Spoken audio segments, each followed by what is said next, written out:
வணக்கம் நண்பர்களே, முக்கிய செய்திகளை இந்த பதிவில் பார்க்க போகிறோம். என்ன செய்தி?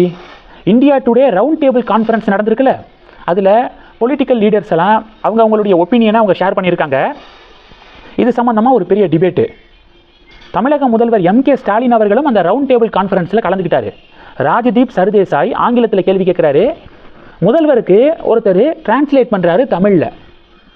முதல்வர் தமிழில் பதில் சொல்கிறாரு. எடப்பாடி பழனிசாமி அவர்களும் இதே ப்ரொசீஜரை தான் ஃபாலோ பண்ணுறாரு.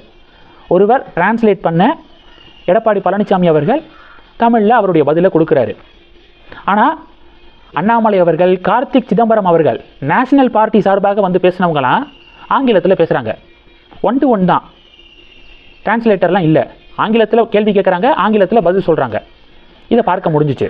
இப்போ இதில் என்ன டிபேட்னா, பொதுவாக தேசிய கட்சிகள் பார்த்தீங்கன்னா மும்மொழி கொள்கையை ஃபாலோ பண்ண சொல்கிறவங்க, அது காங்கிரஸாக இருக்கட்டும் பாஜகவாக இருக்கட்டும், 3 லாங்குவேஜ் ஃபார்முலா கம்பல்சரி அப்படின்னு தான் சொல்கிறாங்க.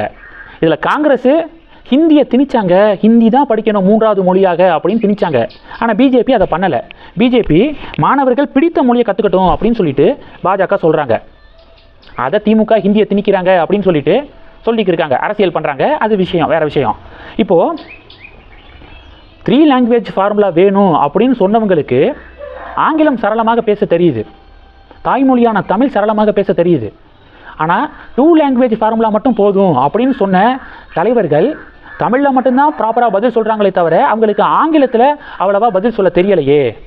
இதுதான் 2 லாங்குவேஜ் ஃபார்முலாவா அப்படின்னு சொல்லிட்டு ஒரு டிபேட் நடக்குது. இது டிபேட் நம்பர் 1.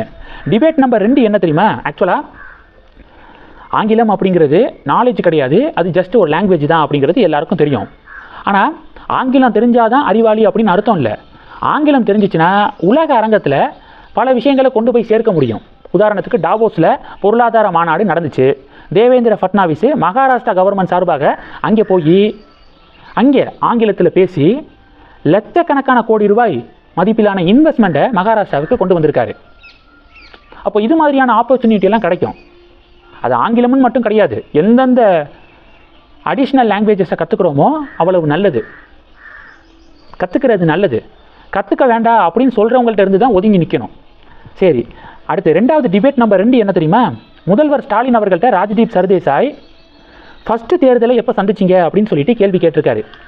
அதுக்கு முதல்வர் 1989 ஃபஸ்ட்டு எம்எல்ஏ ஆனேன் அப்படின்னு சொல்லிட்டு பதில் கொடுத்துருக்காரு. கேட்ட கேள்விக்கு இது பதில் இல்லையே அப்படின்னு சொல்லிட்டு பாஜக விமர்சனம் பண்ணுறாங்க, அதிமுக விமர்சனம் பண்ணுறாங்க. ஃபஸ்ட்டு ஸ்டாலின் அவர்கள் தேர்தலை சந்தித்தது 1984. ஆனால் முதல்வர் எம்எல்ஏ ஆன வருஷத்தை குறிப்பிட்டிருக்காரு. 84 தேர்தலில் ஸ்டாலின் அவர்கள் தோல்வி அடைஞ்சார். 1000 விளக்கு தொகுதியில் அதிமுக வேட்பாளர் கிருஷ்ணசாமியிடம் தோல்வி அடைந்தார் இப்போதைய முதல்வரான முத்துவேல் கருணாநிதி ஸ்டாலின் அவர்கள். சைலண்டாக அந்த ஃப்ளாஷ்பேக்கை ஸ்டாலின் அவர்கள் மறைச்சிட்டாரு. 1984 தான் ஃபஸ்ட்டு தேர்தலை கண்டெஸ்ட் பண்ணேன் அப்படின்னு சொல்லலை. அப்படி சொன்னால் அந்த தேர்தலில் ஸ்டாலின் தோல்வி அடைஞ்சார் அப்படின்னு சொல்லிட்டு இந்த செய்தி பரப்பப்படும். எதுக்கு அப்படின்னு எம்எல்ஏவாக தேர்ந்தெடுக்கப்பட்ட வருஷத்தை டைரெக்டாக சொல்லியிருக்காரு முதல்வர். இந்த ஒரு கான்ட்ரவர்சி இப்போ நடந்துருக்கு. இது 1. 2வது என்ன பார்க்க போகிறோம்? 2வது ரவுண்ட் டேபிள் கான்ஃபரன்ஸில் அண்ணாமலை ரொம்ப ஆக்கப்பூர்வமாக அவருடைய வாதத்தை எடுத்து வச்சிருக்காரு. கார்த்திக் சிதம்பரம் அவர்களும் அவருடைய ஸ்டாண்டை நல்லா எடுத்து சொல்லியிருக்காரு. ஆக்சுவலாக கார்த்திக் சிதம்பரம், அண்ணாமலையெல்லாம் யங் பொலிட்டிக்கல் லீடர்ஸு. தமிழக காங்கிரஸ் அடுத்த கட்டத்துக்கு போகணும் அப்படின்னா கார்த்திக் சிதம்பரம் மாதிரியான ஒரு தலைவர்களை அவங்க யூட்டிலைஸ் பண்ணணும். ஜஸ்ட் அவர் ஒரு எம்பியாக மட்டும் ஆக்கி வச்சுருக்காங்க. அவருக்கு மாநில தலைவர் பதவியெல்லாம் கொடுத்தா அவர் Selva Perunthagai maximum bro DMK பர்சனாக இருக்கார். ராகுல் காந்தியை பாராட்டுறதை விட ஸ்டாலின் அவர்கள் அதிகமாக பாராட்டுறாரு செல்வ பெருந்தகை. ஆனால் கார்த்திக் சிதம்பரம் எது எப்படி பேசணும். உதாரணத்துக்கு நீங்கள் இவிஎம்க்கு எதிராக யாராவது பழி போட்டாங்க அப்படின்னா இவிஎம் சரியானது, மக்கள் ஓட்டு போடுறாங்க, பாஜக செலக்ட் ஆகுறாங்க, ஜெயிக்கிறாங்க அப்படின்னு சொல்லிட்டு பேசுகிறவர். சில விஷயங்களை ஃப்ராங்காக பேசுகிறவர் கார்த்திக் சிதம்பரம். ஏப்ரல் 14 தமிழ் புத்தாண்டா இல்லை ஜனவரி 14 தை 1 சித்திரை 1 அப்படின்னு கேட்டால் என்னை பொறுத்த வரைக்கும் சித்திரை 1 தான் தமிழ் புத்தாண்டு அப்படின்னு சொல்கிறவர் கார்த்திக் சிதம்பரம். அவரை காங்கிரஸுடைய மாநில தலைவர் ஆக்கினா காங்கிரஸுடைய வளர்ச்சிக்கு ஓரளவு சாத்தியம் இருக்குது அப்படின்னு சொல்லிட்டு ஒரு டிபேட் நடக்குது. அண்ணாமலையை பொறுத்த வரைக்கும் எல்லாத்துக்கும் ஊருக்கே தெரியும். அவர் மாநில தலைவராக இருந்த வரைக்கும் திமுக கண்ணில் விரலை விட்டு ஆட்டினார் அப்படிங்கிறது ஊருக்கே தெரியும். இப்போது அவர் ஸ்டெப் டவுன் ஆகியிருக்காரு. கூடிய விரைவாக அவருக்கு ஒரு புதிய பொறுப்பு வழங்கப்பட இருக்குது.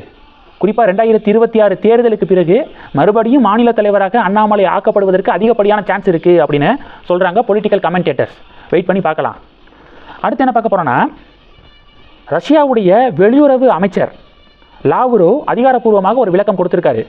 இந்தியா அமெரிக்கா ட்ரேடு டீல் இருக்குது பார்த்தீங்களா, இதில் ட்ரம்ப் ஒரு உருட்டுனார். ரஷ்யா கிட்டேருந்து எண்ணெய் வாங்க மாட்டோம் அப்படின்னு சொல்லிட்டாங்க இந்தியா அப்படின்னு ஒரு உருட்டுனார். இது தொடர்பாக ரஷ்யாவுடைய ஃபாரின் மினிஸ்டர் என்ன சொல்லியிருக்காரு தெரியுமா? பிரைம் மினிஸ்டர் மோடியோ இந்திய தலைவர்களோ அப்படி சொல்லலை, ட்ரம்ப் தானே சொன்னார். அந்த ஆள் பேசுகிறதெல்லாம் சீரியஸாக எடுத்துக்க வேண்டாம். மோடி சொல்லியிருக்காரா, இல்லை இந்தியாவுடைய முக்கிய தலைவர்கள் யாராவது சொல்லியிருக்காங்களா அப்படின்னு சொல்லிட்டு ரஷ்யா ஃபாரின் மினிஸ்டர் இப்போ ப்ரெஸ் மீட்டில் சொல்லியிருக்காரு, பேசியிருக்காரு. லாவ்ரோவ் அவர்களுடைய ப்ரெஸ் மீட்டு கவனம் பெறுது. இது 2. 3வது என்ன பார்க்க போகிறோம் அப்படின்னா, மக்கள் பணியில் பங்கு கேட்டால் அது எப்படி சதியாகும் அப்படின்னு மாணிக்கம் தாக்கூர்.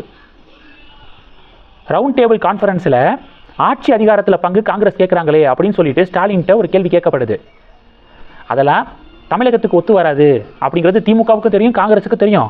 சில பேர் இடையில இந்த கூட்டணியை உடைச்சாரணும் அப்படின்னு சொல்லிட்டு சதி பண்ணிட்டு திரியிறாங்க அப்படின்னு ஸ்டாலின் ஒரு கமெண்ட் பண்ணியிருந்தாரா? மாணிக்கம் தாக்கூர் தான் ஆட்சி அதிகாரத்தில் பங்கு வேணும் வேணும் அப்படின்னு சொல்லிட்டு தொடர்ந்து கேட்டுக்கிருக்காரு. இப்போ அது சம்பந்தமாக தான் மாணிக்கம் தாக்கூர் சொல்லியிருக்காரு, மக்கள் பணியில் பங்கு கேட்டால் அது எப்படி சதியாகும் அப்படின்னு சொல்லிட்டு பதில் கொடுத்துருக்காரு. இது திமுக காங்கிரஸ் இடையே மேலும் ஒரு சலசலப்பை உருவாக்கியிருக்கு. இந்த செய்திகளை பற்றி உங்களுடைய பார்வைகளை மறக்காமல் கமெண்ட் பண்ணுங்கள். தொடர்ந்து கணக்கில் இருங்க. அடுத்தடுத்து நிறையா பதிவுகளை பார்க்க போகிறோம். நன்றி. ஜெய் ஹிந்த்.